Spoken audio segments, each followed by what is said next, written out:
Welcome to Reframe the podcast, helping you reframe your thought patterns, habits and mindsets to create the life that you want to lead. Today's guest is someone that I was personally very interested to chat to. If you've followed me on social media for a long time, you will know that I suffer from bouts of insomnia. And although they are more infrequent these days, they do still raise their ugly head now and then, especially at times of anxiety or overwhelm. Beatrix Schmidt is author of The Sleep Deep Method and a sleep coach and specialist. Today's chat is fascinating because it takes the subject of sleep far beyond the dark room and dim lights and early to bed kind of quick Google search solutions to lack of sleep that we often find. I think you're going to find this as fascinating as I did. So for all of us out there who wake at 2 o'clock in the morning wondering whether or not we forgot to put the bins out, this one's for you. Hi, and welcome to Reframe Club, Beatrix. It is a pleasure and a privilege to have you with us today. Now, we're introducing you. You are a sleep coach, and I think a really good place to start would be for you to tell us a little bit more about who you are, what being a sleep coach involves, and what you do and how you work. Yes, thank you. First of all, thank you so much for having me. And hi, everyone in the club. My story starts with me struggling with insomnia. And that was back in my 20s. And it really got to the point where it affected every area of my life. It affected my ability to, first of all, be able to rest, then be able to wake up in the morning. And obviously during the day, we all want to achieve things. And I wasn't able to really do all the things that I wanted to do. And also at the level, at the standard that I wanted to do them. And I think this is some of the things that obviously I see through my work as well.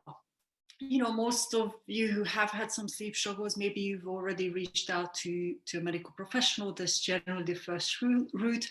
And that's where I started too. But there was nothing physically wrong with me. There was nothing that tests showed up with, or, you know, there was nothing really that medicine could help me with other than the sleeping tablets. But of course, again, sleeping tablets don't change the sleep. It just helps us to get some sleep. So basically, that's my story. And over the next couple of years, I really got interested in what is it that's going to help me to return to good sleep, because I slept really well before. And in 2014, I published my methodology, which is very much a combination of different strategies, different tools, techniques that are practical, not the science of it, but the practicalities, what it will take us to be able to really either overcome sleep problem or sleep really well at night. And that's called the Sleep Deep Method. So since then, for the last 6 and a bit years now, I've been helping professionals to overcome sleep problems or just learn those skills around sleep. And what I do is look at sleep skills for life, because these are skills. Providing you don't have a medical problem, it's a set of skills that you can develop, the tools and the techniques that will enable you to be able to really sleep well at night, be able to get to sleep and wake up refreshed. So important, I think, being able to wake up and have the energy to, as you say, just go about normal, you know, let's not talk about doing a HIIT routine, just normal daily activities. And you said use the term good sleep. So how would you qualify what is good sleep? You know, everyone says it's 6 hours, is it 8 hours? Should I be waking up for a wee? You know, what is good quality sleep then? So I think one of the first things that I see is a lot of the times we're trying to think about it from a very scientific point of view. You know, a lot of the people that I work with start with overanalyzing their sleep, either via maybe a tracking app or something similar. So we're looking at REM sleep, right? This is one of the typical things that I guess get asked about. How much REM sleep should I get? But we need to look at it as a bigger picture. We need to look at it sleep as part of our 24 hours, but also the different elements of sleep. So when I work with a client, I look at the 4 pillars. Pillar 1 is your ability to be able to first switch off in the evening. So this is the falling asleep process. And it's not a switch, it's a process. The second one is your ability to be able to sleep through the night. And again, one of the misconceptions here is we need to look at frequency of problems. If it happens once a month and you might wake up in the middle of the night, that's okay. But if it's consistently happening, if you're then not able to fall back into sleep, that's when it becomes a problem. Mm-hmm. And then the third one is one of the things that often people discard is your ability to wake up in the morning, both mentally and physically as well, not just physically. We all wake up physically. It's generally the alarm or maybe the first cup of coffee. But it's how you're able to start the day, how you're able to really be fully refreshed both ways. And then the fourth one, which again, most people separate from sleep, is your ability to have consistent amount of energy during the day. We all have ups and downs, but we shouldn't have highs and lows that are extreme. So we look at being more in that middle consistently during the day. So when you look at great sleep, great quality sleep, all those four pillars will need to be in place for you to be able to get that optimum. Not just the number, but it's the quality too. That's really interesting you say that about looking at how sleep is impacting all of those elements, because like food, we kind of have outsourced our measure of sleep to our trackers. You know, so many people have a Fitbit or an Apple Watch and they say, oh, they look at the graph, don't they? And say, I woke up 3 times and I had 8 hours but actually, as you say, being able to look at it through a much wider lens. And we do the same at Reframe Club when we talk about food. We actually encourage people to take their trackers off because we don't believe any third party thing can tell you whether or not you've eaten enough today or whether or not, no, you shouldn't be hungry because you've had your allocated amount. So yeah, I find that really interesting. And the other thing you mentioned there that really struck a chord with me is about the process. And you said it's not a case of switching off. It's a process to fall asleep. And I describe my husband, his brain as being like a warehouse with a giant switch. And he lies down at night and he goes, doo-doo. And within 30 seconds, the lights are out, he's gone, it's gone. Whereas I feel like I lie in bed and I'm untangling fairy lights. That process seems to be my ability to fall asleep just goes on and on and on and on and on. Do you find those kind of issues around falling asleep? Because when I talk to my friends and family, they very frequently say, oh, my husband has no problem falling asleep, but I can lie there for an hour. In your experience, is insomnia or onset insomnia, does it have a gender difference? Do you say, is it more common in women than men? So that's quite interesting, actually. What I found over the years that it's more personality types or traits than women or men. So I actually work with a lot of men who might not talk about their sleep problems, but they do have a sleep problem. Whereas maybe women are probably generally a little bit more open about talking about our problems. So there's a couple of sort of misconceptions around that, which are quite fascinating, actually. But I don't think this is a gender thing or problem. I think often I see as a personality trait.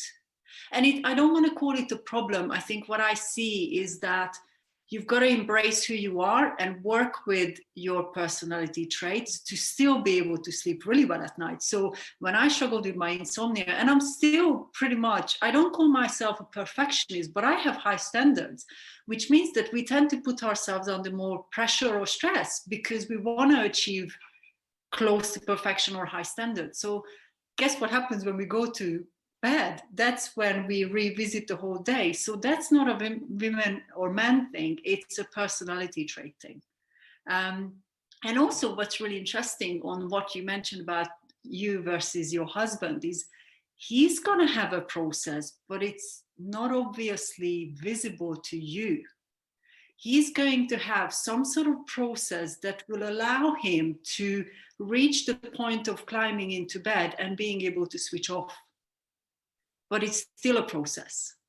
Yes. But for you, it's a different preparation, a different process. So when I look at switching off, for example, it's your it's physical, emotional, and mental preparation for sleep. Mm-hmm. Now, often people who sleep well, and this is a generalization, but it's quite a good enough generalization, they tend to be calmer. They tend to detach from problems. They tend to be less judgmental, which means that when they get to sleep, they don't think about what went wrong during the day. So their process of this physical, mental, and emotional preparation helps their personality to be able to switch off. That's very true. You have just described my husband. That's very true. Do you think there's been a kind of correlation? Do you think our relationship with sleep has shifted over time? Do you think kind of pressures, the societal pressures that we're under now, or the culture we live in, has had a direct impact on our relationship with sleep? Yes, absolutely. And I think when you look at how we live our life today versus even maybe 15 years ago. So one of the reasons that my sleep got significantly worse and I reached the level of insomnia, I used to live in Hungary. So I'm originally from Hungary. I grew up in a smallish town, and you don't have 24/7 access to everything. And back then, obviously, we didn't have the technology either. We didn't have the internet, And when I moved to the UK and I moved to London, you can do pretty much anything in London, even 15 years ago. Maybe the technology wasn't a part of it, but you could go out, you could go to the cinema, you could meet your friends. So I come from a culture which was a slower paced culture into a very fast paced culture.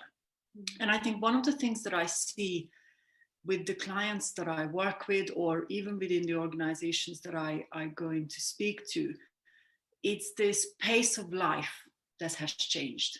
Now we've got a lot of technology that enables us to be able to do whatever we want to do at any time, which means that when you go into bed, bed is no longer for sleep.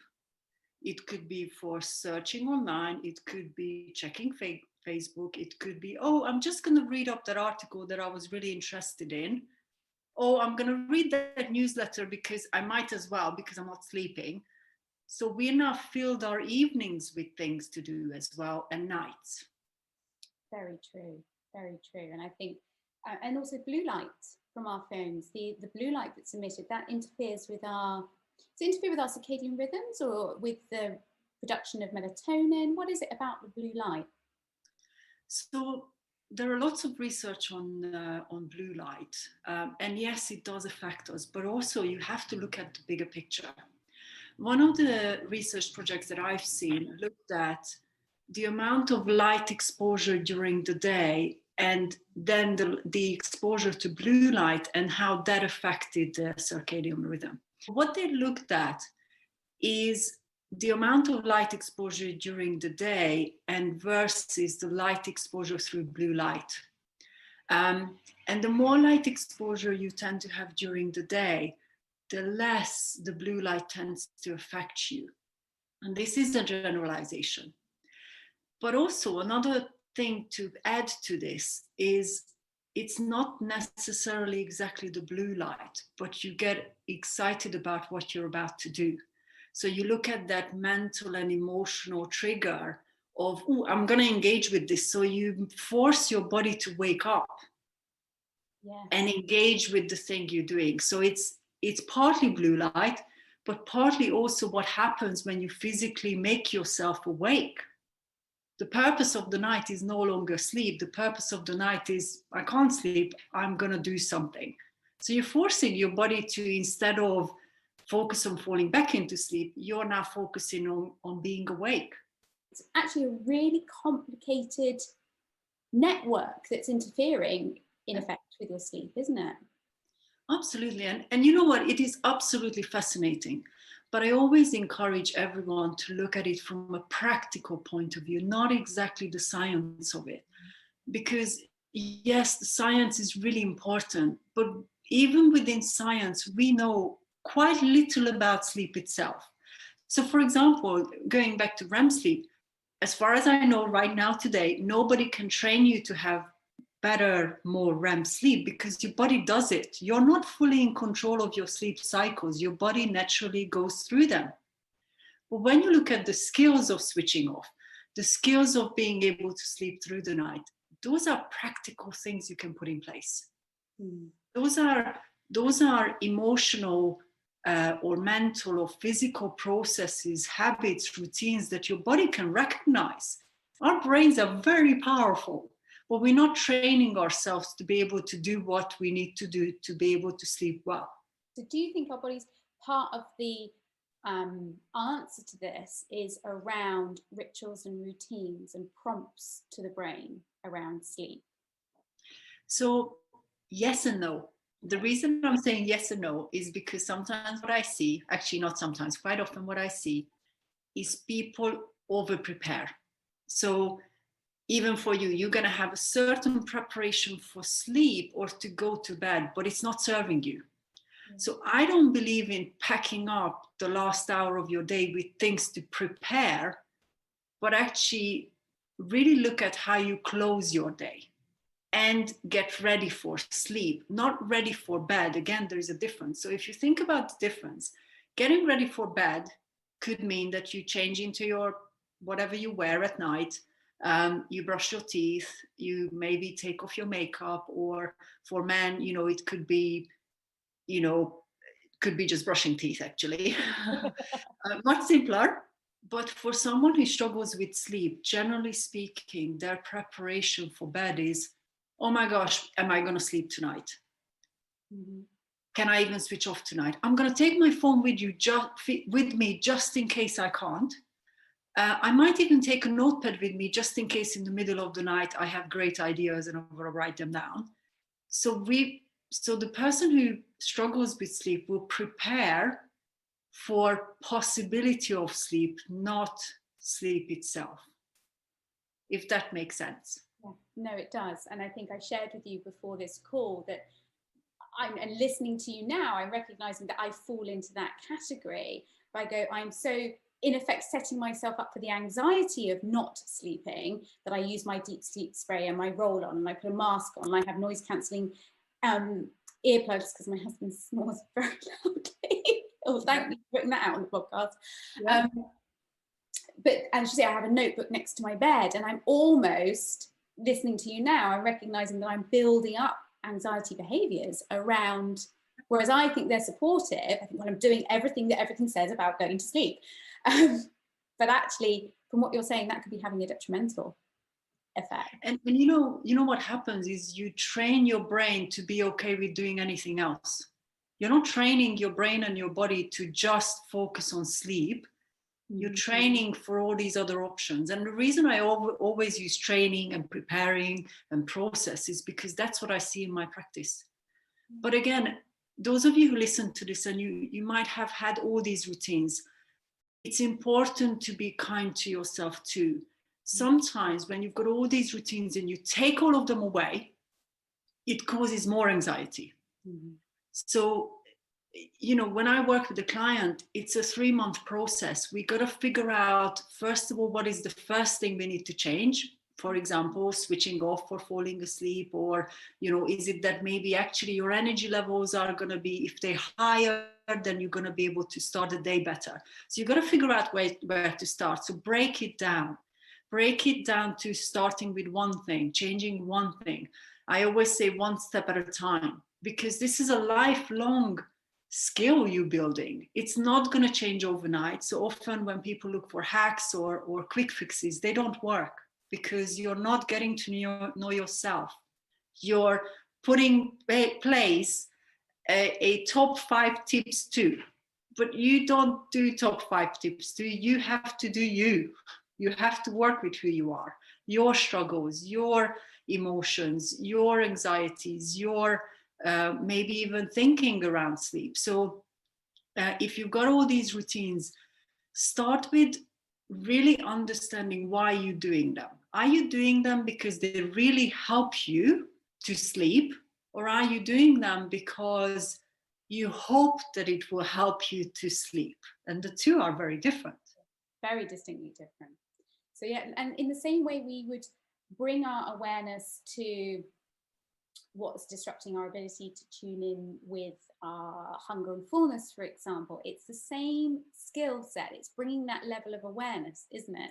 Rather than leaning just into the behavior or the action and assuming or hoping that would be enough. And I think I see it all the time. Unfortunately, the reality is that if you Google or search for, top tips on sleep, you're going to have pretty much the same top 10, 15. Yeah. But we're not 10, 15 types of people. We're hundreds of different, or thousands and thousands of different versions, because our life stresses are different. Our personality traits are different. So, but it doesn't have to be scary and overwhelming. It's got to start with self-awareness. And also really recognizing that you have to put time into it. It isn't gonna be a 5-minute job. When I work with clients, we're putting hours into figuring out these things. And it doesn't mean that you can't do it. I mean, I've done it by myself. It took me longer, but I'm still learning about my own sleep, because sleep is never perfect. I've gone through a very challenging personal time at the end of last year. My mom passed away. Well, guess what? Significant life events will mean that your sleep will change dramatically, because there is heightened emotions, there is more thinking, more stress, whatever stresses those are. So we've got to actually be kind with ourselves, acknowledge where we're at, and we just take one step at a time. And I think this is the interesting thing for me personally, is that throughout that very emotionally charged time, I was still able to sleep well.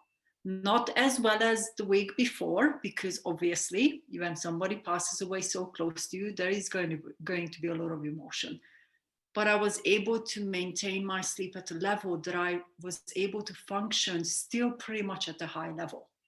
You mentioned there about, also the importance of how sleep serves us and helps us regulate our emotions and stay present and grounded even in amongst some of the most difficult life events and experiences.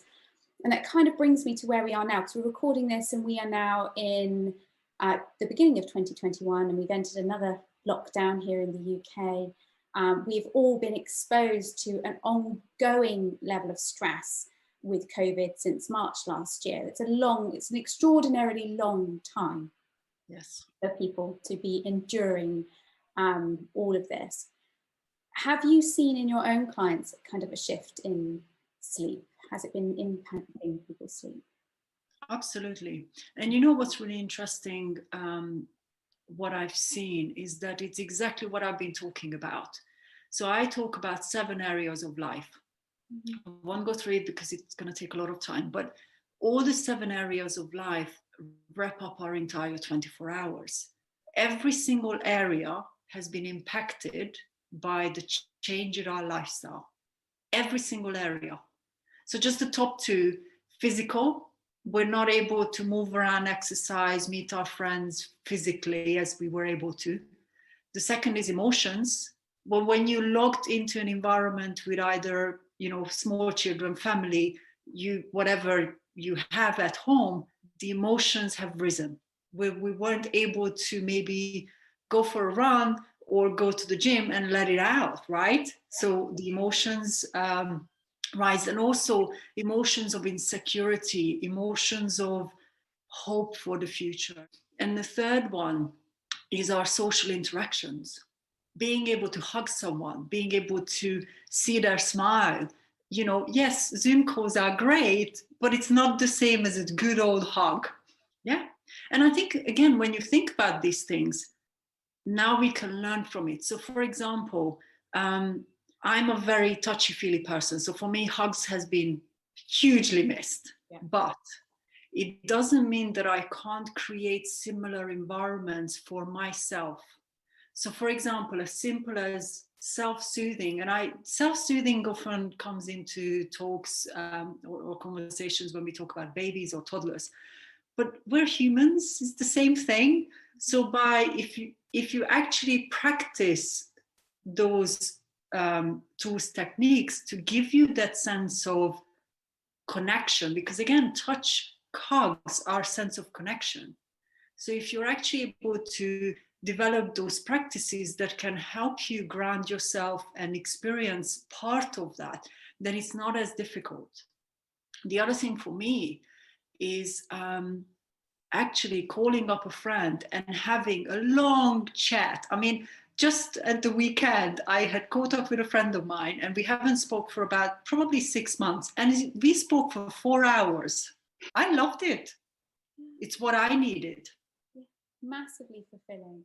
And what I'm hearing and what I'm reflecting on as we talk is how we have kind of compartmentalized sleep as this thing that gets done, like another thing on the list, in the same way we do, oh, I must cook dinner, I must eat, I must do my 30 minutes exercise, I must get 8 hours sleep. And we underestimate how highly interrelated sleep is with all those other aspects. Absolutely. You know, and as someone who, like you, I my love language, I don't know if you've ever done love language, but mine is physical touch. I need to be held, I need to be hugged, I like to be cosseted in, you know, in bed, I like to be wrapped up. I'm absolutely hearing how that actually, from a sensory point of view, would serve me probably more than my deep pillow spray, to be honest, my deep sleep pillow spray. And you know, these are the things that people don't think about. So I don't know how many times I have conversations with clients about the bits that they just haven't linked to their sleep. So as an example, one of the clients I worked with a couple of years ago came to me with a serious sleep problem. And I think she was having, I can't remember exactly, but she was having something like 5 or maybe 6 hours of sleep. And she couldn't figure out what was wrong. You know what? We figured out that actually a family picture in her bedroom unconsciously and unconsciously reminded her of the family problems she had with one of their sons who stopped talking to them, so they couldn't see the grandchildren. And every time she walked into her bedroom, seeing the picture triggered the emotions, but she kind of got used to it. Yes. As soon as you remove a trigger, and I talk about emotional, mental, and physical triggers, both in terms of positive and negative ones, when you remove a trigger, the sleep is impacted. Also, you know, if you work almost, or not work, but engage with things up until the moment you go to bed, guess what happens when it's all quiet around you? Your brain, your thoughts will go, oh, I'm just going to use this time to brainstorm whatever I'm going to brainstorm. That's a natural process. If we make time for it during the day, it won't happen at night. So in effect, from the moment we wake up, the actions we take are either supporting or not supporting our brains, our emotions, our bodies for that time at 10 o'clock at night when we go to bed. Yeah, absolutely. And I think this is where it goes back into the science of it too. So when you look at the circadian rhythm, number one, most people don't actually know that every organ has its own circadian rhythm too, which is why, you know, when we would have traveled to a different time zone, as we start eating differently, sunlight, so on, you can actually adjust your sleep. You know, and vice versa. When you have the jet lag, that's because you are now sort of in deprivation.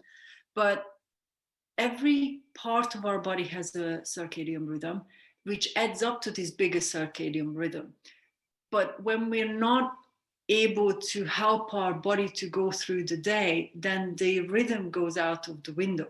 This is where, you know, naps, even though you might feel more productive after the nap, but you still patched up your sleep.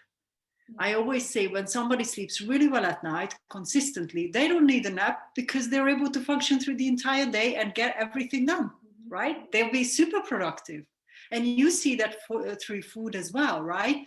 When the person is able to figure out how they can nourish their body, they can last through the entire day. Yes. No need for a nap. And it's all our health and our well-being and our sleep are so interrelated. And lack of sleep is stress on the body, isn't it? In the same way any other stressor would be. And it just puts us into, you know, sleep deprivation is not just a physical thing. We know brain fog, we know we get snappy. I mean, you know, one of the questions I asked during the complimentary session I offer is, you know, what are the negative effects of that lack of sleep? I don't know how many times I heard I get snappy, I don't like the way I maybe behave with my husband, wife, partner, children, even dog, you know, I just don't, I don't feel like I'm as kind. I don't feel like I'm as patient, you know. My brain goes 100 miles an hour because it's trying to fix everything at a high speed. But when you're rested, you tend to be a little bit slower. And this is again one of the things I say. I'd rather you continuously function at 80% all the time than 20 some days and 100 another. Yes, wise words, very wise words, definitely, Beatrix. And so how can we support ourselves? So if you're someone listening to this podcast now and you're going, that's me, what are some of the first steps that someone can take to bring their awareness to what might be happening for them and in trying to unpick where some of that might be lying for them? So the first step I always suggest, and I use it with all my clients as a continuous part of my work, is a sleep diary. Okay. Now, please don't use your wearables to give you that. You need the feeling element of the sleep diary. How do you feel when you wake up in the morning is one of the questions. Mm-hmm. How rested do you feel? You know, it's not just the data, it's the mental and emotional part of that too. So a sleep diary is a great way for you to start understanding where are you at with your sleep, and also look at the frequency. So I always say, don't make things into a problem if they are not a problem. But if the frequency, and generally speaking, when we look at sort of insomnia, sleep, serious sleep problems, then you're probably sleeping lower than 6 hours and at least 3 times out of 7 days continuously. That's when we really look at it as a problem. And one of the things that I do with the sleep diary that I put together is I look at what helped you to sleep, not to go to bed, but to actually sleep, mm-hmm. and what prevented you from sleeping well. And you know that, we all know that. If we actually ask ourselves the question and put our hand on our heart and even quietly in our heads we answer, we will know. And then the next stage is finding out what actually works for you to enhance it, and really look at those 4 pillars that I mentioned earlier. So if you have more than one of those pillars, pick the one that troubles you the most and work on that first. Don't try and put everything in place at once, because your brain will go into overdrive and it will not know what to do with it. Little bits of change is going to be much better for you to get to know yourself, get to know your sleep and improve your sleep, than changing everything overnight. Yes, absolutely. And as you say, by kind of using a diary to help you helicopter above and begin to see the patterns and join the dots. I think, as you say, many of us already know, but it's the process of externalizing that helps us acknowledge it, really, isn't it? Absolutely. But what's 3 simple steps? Obviously, a diary is something someone can do immediately, but what 3 simple steps could our Reframe listeners take away today and put into action tonight if they are someone who dreads going to bed or going to sleep? Okay. First one, sleep diary, definitely, because it's going to help you get to know yourself within your sleep environment. Environment meaning, you know, your bed and so on. The second thing that I often suggest is stand at the door of your bedroom, potentially with a notepad, but not too close to bed. Maybe do it in the morning, and have 2 columns, things I like about my bedroom and things I don't like about my bedroom. And approach it from is it helping me to sleep or is it not? Not just that, you know, your husband snores. That's out of your control. I was going to say, my husband. Well, that's what I sometimes suggest, sleeping into different bedroom. But again, some people like it, some people don't. But, you know, ultimately, we can all improve our sleep. We just got to figure out what are the things that we're actually willing to do. Another thing that I always look at is not just the usual ones, you know, the lights and the curtains and all that. Sometimes actually dark curtains means that you don't get enough light in the morning to wake up. Yeah. So it can either or. Another thing that I look at is really, like you said, the 5 love languages is actually something I often use when I see that a client is kind of struggling to figure things out. you got to incorporate you into your bedroom for best sleep. And then the third one is your bed must stay for sleep and intimacy only, nothing else. And that's the hardest for people who struggle with sleep, because you're hoping, you're not guaranteeing sleep. So if you're hoping sleep, you're taking distractions with you that will help you when you're struggling. Your bed needs to be a place for sleep and intimacy only. And when your brain and body gets used to that, it's able to compartmentalize the bed for that purpose. It takes time, but I would suggest remove all those what I call entertainment elements, either the phones or the notepads or whatever else you might have.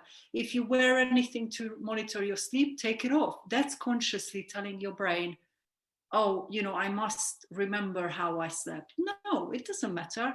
I'd rather you relax in bed than stress about why you're not sleeping. And again, I know it's not easy, I've been there, but the more you relax, the more your body and your brain is able to sleep. And may I ask, where do things like books and reading fit into that then? So that's again a sort of not a black and white answer, really. Most of the time what I see is people read in bed because, again, they think it's helping them to switch off. But most of the time, it's an entertainment element. Yeah. Now, this is what I always say, don't make it into a problem if it isn't. But I would test something out. If you read in bed, whether it's a Kindle or a book, doesn't matter. Instead of reading for 20 minutes, I would suggest you don't read and see whether or not you still fall asleep. And most of the time, what will happen is you still fall asleep without reading. Because reading isn't necessarily enabling things. It's extending the time that you're spending without sleeping. Yes, very true. Very true. And if you like reading, don't read in bed, read somewhere else. Very true. It's a bedtime thing. It's a hobby. So read somewhere else. And we'll definitely try that. It has been, it's fascinating talking to you. I could talk to you for hours on this subject, and I feel like I'm learning so much. But to finish up, if you could have a billboard next to the M25 or stand on top of a very large mountain and be able to talk to everybody and give them one piece of your wisdom, what would that be? Sleep is a skill, not rocket science. Oh, very good. Sleep is a skill, not rocket science. Yeah. And I think that's very true, because I think it's something else we keep popping in the overthinking pot. So yeah, absolutely. Yeah. And where could our listeners and our Reframe Club members find you, find your book, find out about working with you? Where can they hear all about you? So I have 2 websites because I'm a speaker as well. So either it's thesleepdeepmethod.com or the personal website, which is beatrixschmidt.com. Come over to the website. There are lots of different resources. If you do struggle with sleep, then I do offer a complimentary session, which is my ability to be able to really have a chat and start somewhere. So you can actually start with a good, proactive and practical steps. So amazing, fabulous. We will pop all those links in our show notes, Beatrix. But thank you so much for joining us today. Thank you for tuning in, and we hope you're able to take something of value away from today's episode. Perhaps one small action you can put into practice today. If you are enjoying Reframe, then please do subscribe and rate the podcast, as this helps us reach more lovely listeners. As always, here at Reframe Club, we are rooting for you.